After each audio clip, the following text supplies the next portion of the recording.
السلام علیکم ورحمۃ اللہ وبرکاتہ۔ محترم ناظرین، آئیے آج کی اس ویڈیو میں ہم معلوم کرتے ہیں عقیدے کی چند کتابوں کے بارے میں۔ عقیدے کے موضوع پر ہر زمانے میں لوگوں نے بہت سی کتابیں لکھی ہیں، اور ایک مؤلف جب کتاب لکھتا ہے تو اس کی اپنی کتاب کی خصوصیت ہوتی ہے جو دیگر کتابوں میں موجود نہیں ہوتی۔ تو اس کا مطلب یہ ہوا کہ ہم یہ نہیں کہہ سکتے فلاں کتاب اچھی ہے، فلاں کتاب اچھی ہے، باقی سب کتابیں بیکار ہیں، یہ تو نہیں کہہ سکتے۔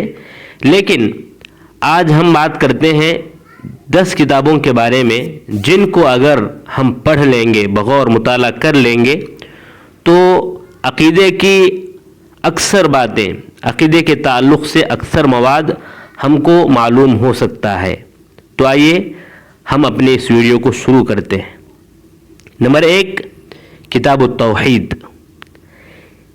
یہ شیخ الاسلام محمد بن عبد الوہاب رحمہ اللہ کی کتاب ہے، جس میں انہوں نے توحید الوہیت اور توحید کی تحقیق، اس کے بارے میں مکمل قرآن و احادیث کی روشنی میں بات کی ہے۔ اسی طرح اس میں انہوں نے شرک کے بارے میں بات کی، شرک کی قباحت بیان کی، اور شرک کے انواع و اقسام کیا کیا ہیں، اور ان کی تردید میں قرآن و حدیث کے ذریعے سے دلائل پیش کیے۔ لہذا اس کتاب کو ضرور پڑھیں، یہ کتاب بہت ہی زبردست کتاب ہے عقیدے کے باب میں۔ اگر ہو سکے تو اس کتاب کے اوپر جو شرحیں لکھی گئی ہیں ان کا بھی ایک بار مطالعہ کر لیں، جیسا کہ فتح المجید ہے جو آپ کے پوتے کی ہے، یعنی محمد بن عبد الوہاب رحمہ اللہ کے پوتے کی ہے۔ اسی طرح التمہید فی شرح کتاب التوحید صالح آل شیخ کی ہے، یہ بھی بہترین تعلیقات کے ساتھ موجود ہے۔ اسی طرح المفید علی کتاب التوحید ابن عثیمین رحمہ اللہ کی، یہ بھی زبردست ہے۔ اگر ہو سکے تو یہ شرحیں بھی آپ بغور مطالعہ کریں۔ نمبر دو پر موجود ہے شرح العقیدہ الطحاویہ ابن ابی العز حنفی رحمہ اللہ کی، یہ بھی بہت بہترین کتاب ہے اور آپ اس کو بھی ضرور مطالعہ کریں۔ نمبر 3 پر ہے العقیدہ الواسطیہ ابن تیمیہ رحمہ اللہ کی کتاب۔ یہ دراصل رضی الدین واسطی نامی ایک شیخ نے آپ سے صحیح عقیدے کے متعلق جب انہوں نے پوچھا تو آپ نے ان کے پوچھنے پر آپ نے ایک رسالہ لکھا، وہی یہ کتاب ہے العقیدہ الواسطیہ۔ نمبر 4 عمر سلیمان اشقر رحمہ اللہ کی کتابیں، ان کا ایک مجموعہ ہے جو انہوں نے اپنی زندگی میں لکھی تھی، سلسلۃ العقیدہ فی ضوء الکتاب والسنہ۔ یہ انہوں نے ایک سلسلہ لکھا تھا، مجموعہ کے طور پر یہ کتابیں ملتی ہیں، PDF میں موجود ہیں۔ اگر وہ ملے آپ کو تو اس کا مطالعہ ضرور کریں۔ عقیدے کے بنیادی مسائل پر بہت ہی بہترین انداز میں آپ نے اس کتاب کو لکھا ہے۔ نمبر 5 السنہ امام احمد بن حنبل رحمہ اللہ کی۔ نمبر 6 الدرر الثنیہ، یہ عبد الرحمن بن قاسم رحمہ اللہ کی ہے۔ نمبر 7 پر ہے اقتضاء الصراط المستقیم ابن تیمیہ رحمہ اللہ کی کتاب ہے۔ اس میں یہود و نصارہ سے تشبہ کے بارے میں آپ نے بہترین انداز میں لکھی ہے۔ گویا کہ ایک بات میں اگر کہیں تو اللہ کے نبی صلی اللہ علیہ وسلم کی جو حدیث ہے من تشبہ بقوم فہو منہم، اس کی زبردست تشریح اس کتاب میں موجود ہے۔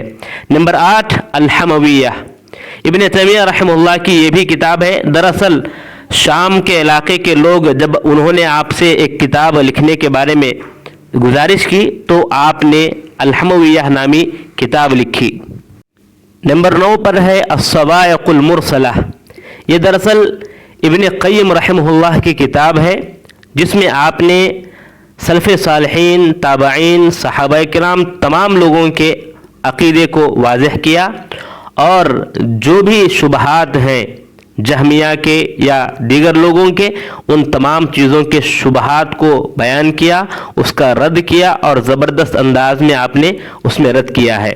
نمبر 10 پر ہے القصیدہ النونیہ، یہ بھی ابن قیم رحمہ اللہ کی کتاب ہے۔ اس کتاب کا ایک اور نام یہ ہے الکافیہ الشافیہ فی الانتصار للفرقہ الناجیہ۔ اس کتاب میں آپ نے سلف صالحین کے جو عقائد ہیں ان کو واضح کی، بدعات کا ذکر کیا اور ان کی تردید بھی قرآن و سنت کی روشنی میں کی۔ اب دیکھیں یہاں پر 10 کتابیں ہم نے یہاں رکھی ہیں، اگر آپ ان 10 کتابوں کا مطالعہ کر لیں گے تو خود بخود آپ دیگر کتابوں کی طرف بھی مائل ہو جائیں گے۔ اور ابن تیمیہ رحمہ اللہ کی، ابن قیم رحمہ اللہ کی، ان دونوں کی جو کتابیں ہیں، العقیدہ التدمریہ، درء تعارض العقل والنقل، الصارم المسلول علی شاتم الرسول، الجواب الصحیح لمن بدل دین المسیح۔ اسی طرح ابن القیم رحمہ اللہ کی جو کتابیں ہیں، ہدایت الحیارہ، شفاء العلیل، اسی طرح امام بخاری رحمہ اللہ کی کتاب خلق و افعال العباد، اسی طرح الاعتقاد ابن ابی یعلا کی، عقیدۃ اہل السنہ والجماعہ ابن عثیمین رحمہ اللہ کی۔ تو یہ اکثر کتابیں موجود ہیں، لیکن ان 10 کتابوں کا جو ہم نے بیان کیا، اگر ان کا مطالعہ کریں تو اکثر مواد آپ کو مل جائے۔